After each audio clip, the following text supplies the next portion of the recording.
So thank you so much for doing this. I know you're very busy these days. Yeah, no, I'm really happy. I'm really happy. It's an Yeah, honor. I'm happy that the movie comes out in the States. I'm super happy about that.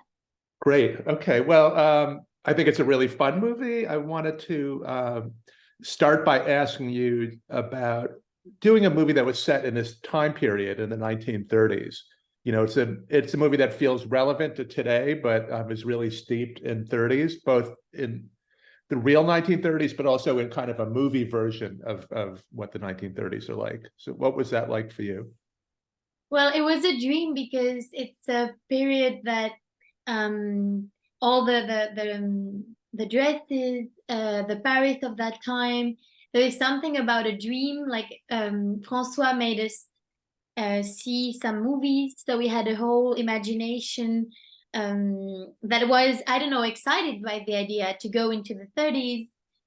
Yeah, it made me dream, I have to say. And also because it's interesting to see that period from our time and to see what has changed and what hasn't, and how is it to be a young woman who tries to be an actress in the 30s, the differences and the same things, which was, yeah, it's the magic also to talk about things that are hard and still today important through comedy. And I think that the fact that it was in the 30s allowed the laugh, because otherwise, like, the distance allows the laugh. Yeah. What are some of the things that you find are the most similar to today? You know, where do you find the film very relevant and still, you know, talking to us about our time? Well, I feel that, of course, when I read the script, I saw a feminist script, and François Ozon adapted it because the original play wasn't talking about Me Too, and he Hmm. put Me Too in it in order to be like to talk about today. And of course, things have changed because women didn't have, for example, check accounts or the right of vote. And I mean, they were or a legitimate wife or hidden mistress. I mean, it was really different. But at the same time, when I'm in the when my character is in the trial, and she's saying at one moment, can it be possible to live your life of women, your career, with freedom and without any yes, with freedom? I really connected to it, and I Hmm. felt, actually, I'm really talking to women of today too, and I feel that things have changed, but there is still this fight for women, for the statue of women, and this is what Madeline does, and she gets like a political voice in the middle of this patriarchal society, and I feel that this was really powerful. Yeah. One of the messages of the film, or one thing that the movie explores, is the idea that women are always acting in a way. They're always performing. So it's very much a movie all about acting. It's Um, totally about acting, yeah. yeah. Well, It, it's I feel that everybody's acting, not only women. Like, and this was actually really fun because we were, of course, there is this mise en abîme.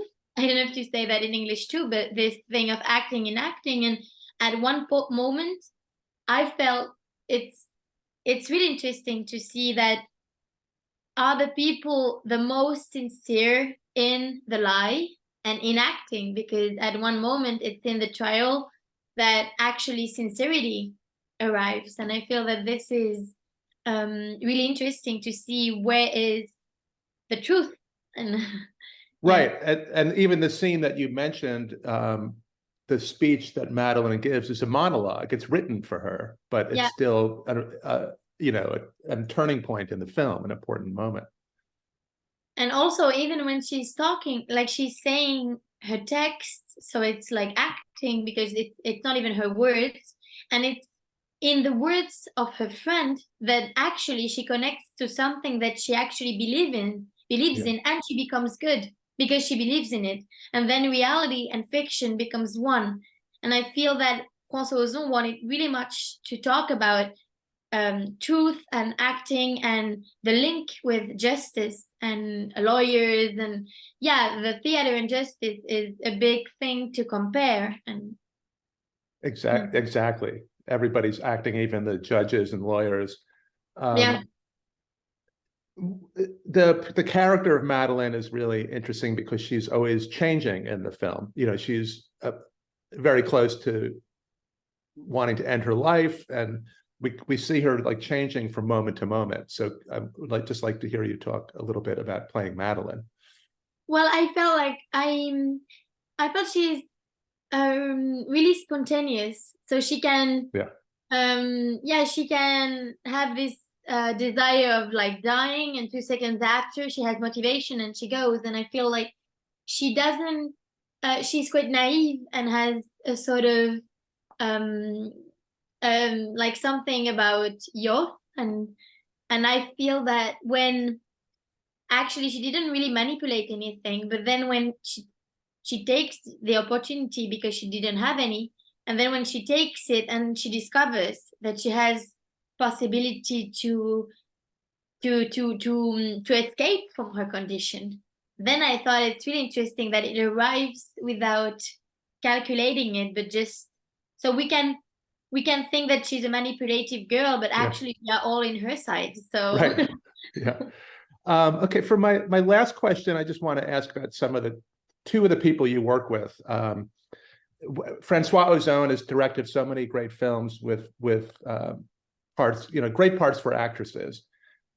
And he has incredible filmography, and of course Isabelle Huppert is a legend. So what was it like to work with both of them?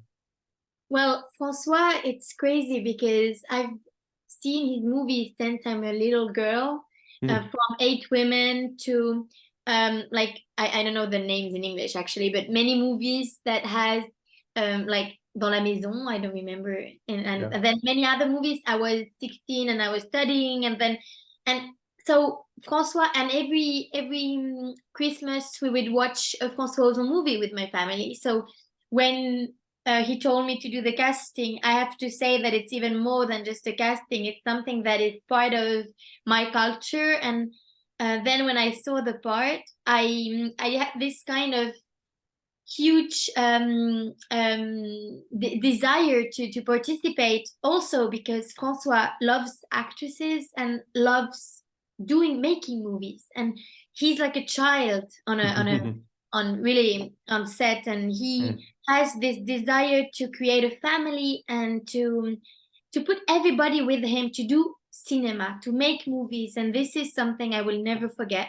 And then Isabelle, she's also part of my culture and my imagination, all my memories. And what I loved is to see how curious she is of everything. Like she went with me to opera, and she goes to see every single show and every single book and what's happening in other countries. Like she's so like open-minded and curious and simple.